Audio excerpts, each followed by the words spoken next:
Bom, vamos começar aqui a resolver alguns do livro de revisão. Nesse caso aqui, a aula 5. O 3. Verifica-se experimentalmente que em condições normais existe um campo elétrico de 100 newtons por coulomb na atmosfera terrestre dirigido verticalmente para baixo. Então, o que o pessoal está falando? Tu tem a Terra, numa região próxima à superfície da Terra, existe um campo elétrico dirigido para baixo. Beleza? Tem que respeitar o que ele está dizendo. Sinale a alternativa incorreta. Entre um ponto a 1 metro de altura e a superfície da Terra existe uma voltagem de 100 volts. Bom, o que vai acontecer aqui? O campo está dirigido para baixo. Né? Supõe-se que esse campo seja uniforme, porque ele vale 100 newtons por coulomb em qualquer lugar aqui da atmosfera. Aí o que a gente sabe?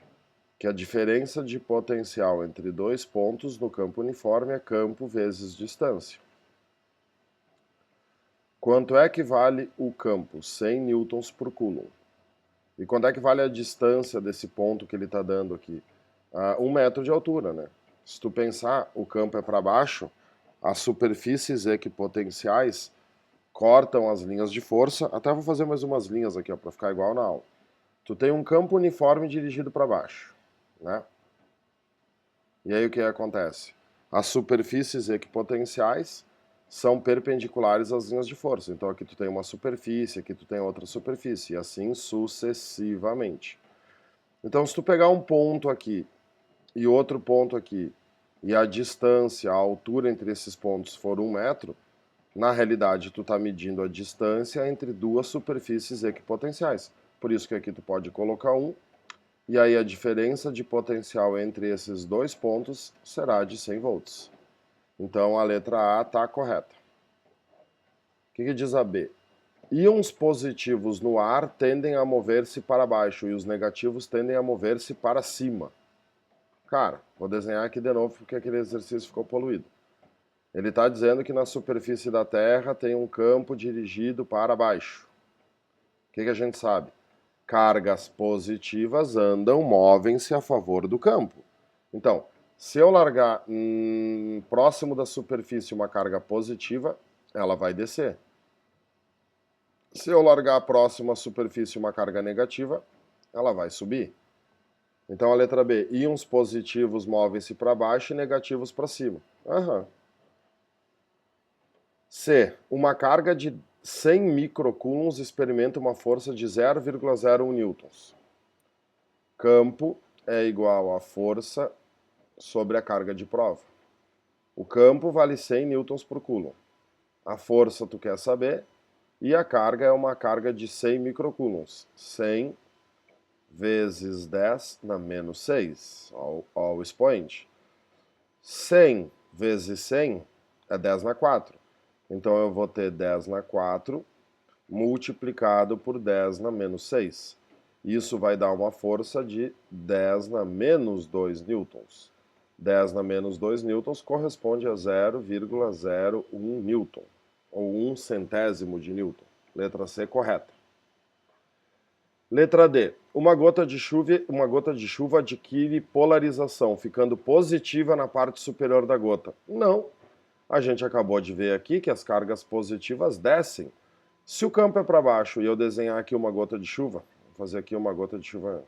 Ficou feio isso aqui, né? Vou tentar fazer uma gota de chuva aqui mais bacaninha. Então o que acontece? Eu vou ter uma gota de chuva aqui. Nossa. Tá. Vamos lá.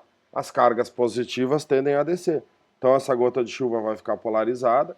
Embaixo da gota de chuva eu vou ter as cargas positivas. E aí em cima da gota de chuva eu vou ter falta de cargas positivas, eu vou ter uma polarização negativa. Aí a D diz, uma gota de chuva adquire polarização ficando positiva na parte superior. Errada. Ela fica positiva na parte inferior. Então resposta Dinamarca. E a última, só para conferir, é a carga da Terra é predominantemente negativa. Cara, se o campo magnético é para baixo, para onde que o campo vai? O campo vai das cargas positivas para as cargas negativas. Então, se nessa região da Terra existe um campo para baixo, é porque a carga da Terra é predominantemente negativa nessa região, claro. Beleza, então 3 Dinamarca. Vou limpar. Vamos fazer agora 10. Vou procurar 10 aqui. 10. Bom, a 10 nem precisa de espaço porque tem espaço aqui. Duas esferas metálicas A e B de raios 2R e R, respectivamente, são eletrizadas com carga A e carga B. Uma vez interligadas por um fio metálico, quando você interliga duas cargas com um fio metálico, você está fazendo eletrização por contato. Não se observa a passagem de corrente. Quer dizer, não tem carga indo de uma para outra. Podemos afirmar, então, que a razão que A que é B é igual a. Então, olha só. Tu tem uma esfera A que tem um raio de 2R. Tu tem uma esfera B menorzinha. Tu tem uma esfera B, raio R. Essa questão aqui é uma questão bem de teoria, bem de saber eletrização por contato. Se eu ligar um fio entre as duas, qual é o único jeito de não haver passagem de corrente elétrica? Só existe corrente elétrica quando existir diferença de potencial. Se lembra? Dá uma estudada lá, por favor, na parte de eletrização por contato. É página 2 do livro de eletrostática. O que eu ditei para vocês? Eu ditei para vocês que na eletrização por contato, as cargas podem ou não ficarem iguais, mas os potenciais elétricos sempre são iguais. Olha o que ele disse. Não se observa a passagem de corrente. O que a gente estudou? Só existe corrente quando existir diferença de potencial. Então a resolução desse exercício é a seguinte, cara, não passou corrente? O potencial do A é idêntico ao potencial do B. Como é que se calcula o potencial de uma esfera? É K vezes a carga da esfera dividido pelo raio da esfera. Não é o quadrado, porque é potencial. Então fica KQA sobre e KQB sobre o raio B. Né? Cancela as constantes. Carga A, não sei. Qual é o raio do A? 2R. Carga B eu também não sei. Qual é o raio do B? R. O que eu faço aqui? Corto os R. E aí o que ele quer? QA sobre QB. Então isso aqui desce, isso aqui sobe. Então a carga A, a razão carga A sobre carga B é exatamente 2. O A tem o dobro da carga do B. Claro, né? Vamos raciocinar agora um pouquinho. Pensa na questão. O A tem mais raio. Se o A tem mais raio e ele tem o dobro da carga, uma coisa compensa a outra e os potenciais das duas ficam iguais. E aí não existe troca de carga. Nessa situação aqui, ó, se fosse uma questão teórica, não existiria eletrização por contato. Não vai existir cargas passando de A para B ou de B para A, porque os potenciais já eram iguais. Ok? Ok. Muito bem, vou limpar. Agora a 12. Agora a 12. A 12 é uma questão chatinha que muita gente se perde por causa desses números aqui. Ó. A 12 é uma questão que não tem muito o que pensar, tem que fazer. Só que o cuidado que tu tem que ter tá aqui, ó. Esses 2 metros vão até o ponto P. Tem muita gente aqui que não observa direito e acha que esses 2 metros é entre essa carga e essa carga. Não. Ó, para que o vetor campo elétrico resultante no ponto P seja nulo, a distância D deve valer. Então o que acontece aqui? Vamos chamar de carga 1, carga 2. A carga 1 é uma carga negativa. Cargas negativas geram campo de aproximação. Então, no ponto P, o campo elétrico 1 é de aproximação. Se a carga 2 é positiva, no ponto P ela gera um campo de afastamento. Para que o campo seja nulo no ponto P, basta que o vetor E1 e o vetor E2 sejam iguais, mesmo módulo. O que é campo? É a constante vezes a carga dividido pela distância ao quadrado, que vai ser igual a constante vezes a carga dividido pela distância ao quadrado. Cancela as cargas. Quanto vale a carga 1? 5Q, não vai sinal porque a grandeza é vetorial. Qual é a distância entre a carga 1 e o ponto P? 2 metros, tá vendo? Tem um monte de gente aqui nesse exercício que me coloca 2 mais D, achando que o 2 é entre 1 e 2. Não, o 2 vai até lá. Então é 2 ao quadrado.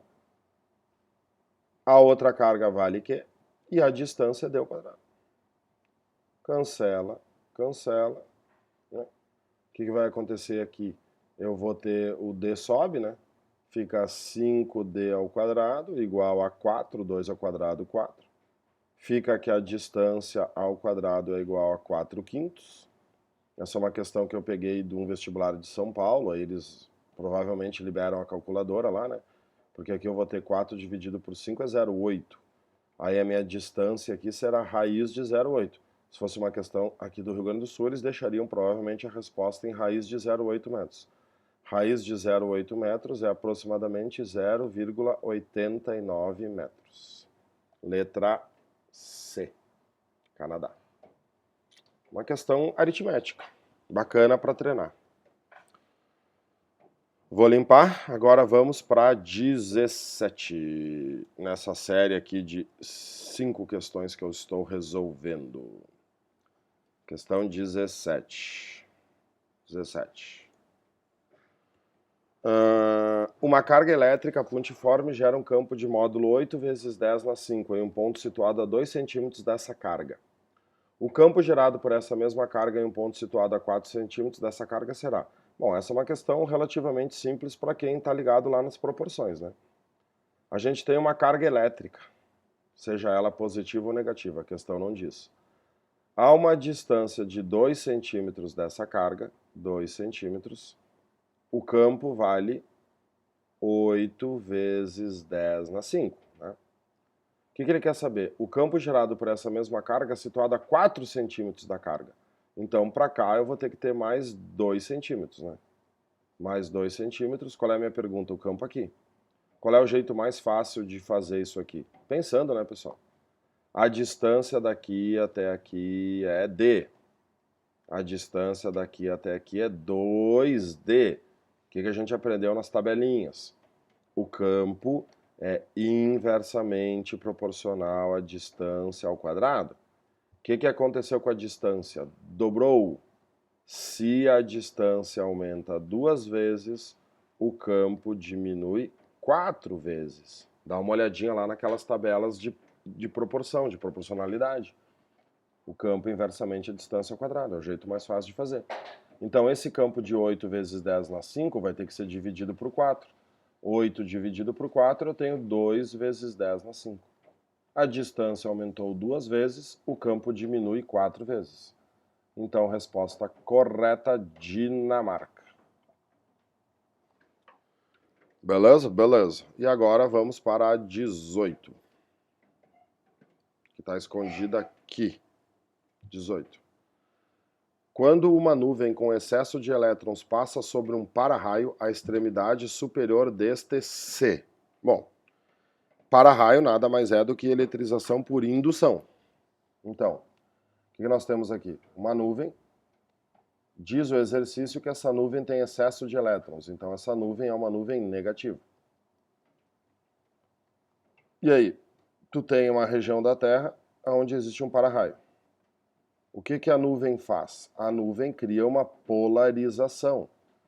Essa polarização faz com que a ponta do para-raio tenha um acúmulo de cargas positivas. Por isso que a ponta do para-raio vai atrair o raio. Então, quando uma nuvem em excesso de elétrons passa sobre um para-raio, a extremidade superior deste se magnetiza. Nada a ver, nada a ver, nada a ver. Se eletriza positivamente, claro, se eletriza positivamente porque as cargas positivas são atraídas pelas negativas da nuvem. Dinamarca. Beleza? Valeu? Até mais.